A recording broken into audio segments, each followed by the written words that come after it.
Hai semua, Assalamualaikum. Dah jemu lauk raya dan bersantan? Jomlah buat sup ikan. Confirm sedap. Boleh hirup dan makan panas-panas. Kita letak halia dan bawang banyak-banyak. Kalau untuk sup ikan ni, Kak ni suka hiris bawang dengan halia tu halus-halus. Nanti bila nak makan tu senang. Nak kunyah tu tak adalah rasa macam bersepah sangat sup tu kalau kita hiris halus-halus. Lepas tu wajib ada daun sup dengan daun bawang. Untuk tumis sup, Kak ni suka guna bunjuk sup tulang dari Adabi ni. Dia dah lengkap semua. Cuma kita perlu tambahkan daun bay. Kita tumis bunjuk sup dengan daun bay tu. Agak dia dah nampak bunyi-bunyi meletup-meletup tu, boleh masukkan bawang. Kita tumis sampailah bawang ni betul-betul garing. Tak adalah garing sangat. Dia nampaklah bawang tu dia dah coklat kan. Barulah kita masukkan air.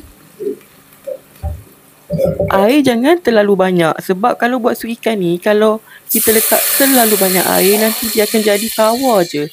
Letak sikit dulu, nanti kita adjust lain air dia. Masukkan garam secukupnya. Dan paling penting kena ada lada sulah. Kak ni guna lada sulah ni, korang boleh tengok link dekat komen.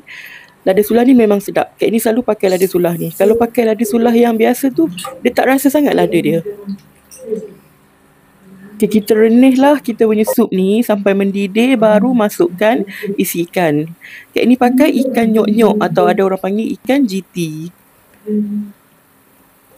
Ikan ni kalau kita nak buat masakan macam kukus atau sup, pastikan dekat bahagian perut dengan kepala tu kita cuci betul-betul. Kalau boleh guna berus gigi yang baru tu. Berus gigi tu kita ambil, kita gosok dekat dalam bahagian perut ikan tu dan juga bahagian kepala. Buang dia punya lendir-lendir yang warna merah, yang warna hitam tu, semua kita buang. Sampailah nampak merah dan putih dekat bahagian perut dan juga kepala. Barulah sup ikan kita tak ada bau hanyir dan bau yang tak menyenangkan.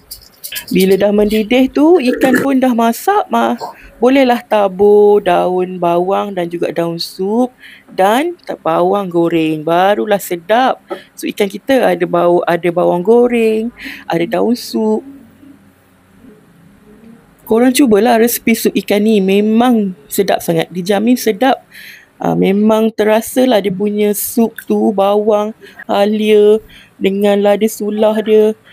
Memang betul-betul sedap. Makan dengan nasi putih, ada sambal belacan atau sambal kicap, memang ngam.